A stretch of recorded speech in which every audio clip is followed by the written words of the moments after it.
Hi folks, Rick here. Welcome to my channel.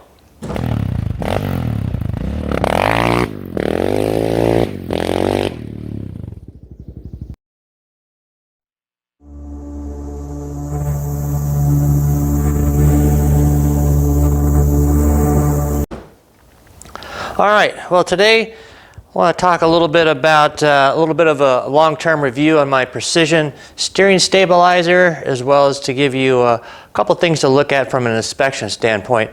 So I've had this thing now for 4 seasons, and I got to tell you, I just can't imagine riding my bike without one of these things here. I don't think there's a race that I can remember where I haven't felt that I've hit something that, possibly could have yanked the handlebars out of my hand or thrown me over or what have you there. It's just an amazing product there. The confidence you get by having one of these, the safety factor as well is just off the charts there. There's a race earlier this year. I was coming up a slow hill. The Raptor's got enough torque there. I was pulling a wheelie. I got off just a hair off to the side. Not much, but there was this stump. As you know, sometimes you're just 2 inches off the trailer. There's a stump there, or the trailer's a stump. Couldn't see the darn thing, and I hit that thing with my left front tire.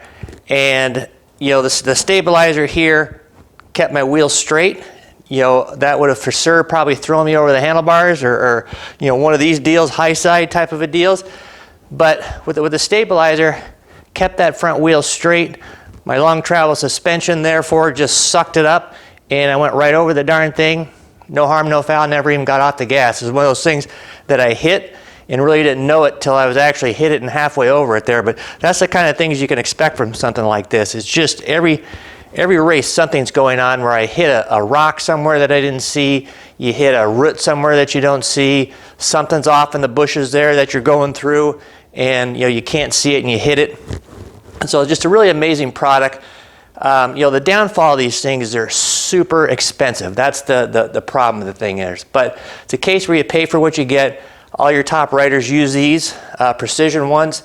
It's one of those deals. If you're looking for something like this, you're best just to keep, saving your money until you can afford to get one. If you've got to put it off for a while, but it's a good investment on this thing. But as with everything on this thing, you need to service it. I've got a service video out there you can check out on the link above. Super easy to service. Doesn't really cost you anything. You can do it yourself. You want to do that at least once a year. But you also want to do some inspections on all this stuff here. And so let me take you over to my bench there. I want to show you a few things here to inspect not only while you're servicing the thing, but you want to take everything apart and inspect it to make sure it's in good shape. So let's go over there and we'll take a look. All right, decided just to work off this cart instead of my bench, just having to do all the lights. So when you inspect these things here, again, once you get done servicing, obviously give it a visual inspection, make sure everything's good. But you want to make sure also here, a part of your service is you want to service your linkage. And you want to pull this stuff apart here and check it. If you can, inside here, you can kind of see this little, I don't know if I can even get that off right there. Let's see here. But this here's a little bushing right here that goes inside this arm. And the problem is you can just see, hopefully you can see there, just how wiggly this thing is. And so I inspect this every year. You want to service it. You want to make sure you got your little rubber O-ring on there to keep all the garbage out of this thing. But the problem is, this year after inspection, it is just super loose. I'm not sure if you're seeing this thing, but these bearings here, this is just falling out on me right there. It's just really, really loose on both of them. You can see here. Now some of this is just a slop here, but both bushings in this thing is absolutely shot. It's hard to tell there, but if you look in here, you can actually see it's a little bit oblonged even.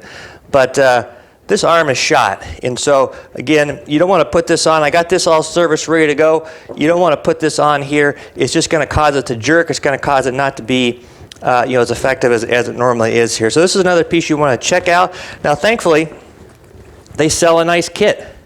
Replaces everything. You got new bolts, new washers, whole new arm, all ready to go. Surprisingly, as expensive as this thing is, this really isn't all that expensive. So it's kind of a nice, it's designed to be replaced. So you can just call up and order this kit nice and easy here. But again, this is from some of the stuff from doing more critical inspections on this thing. You might not think the stuff's going bad.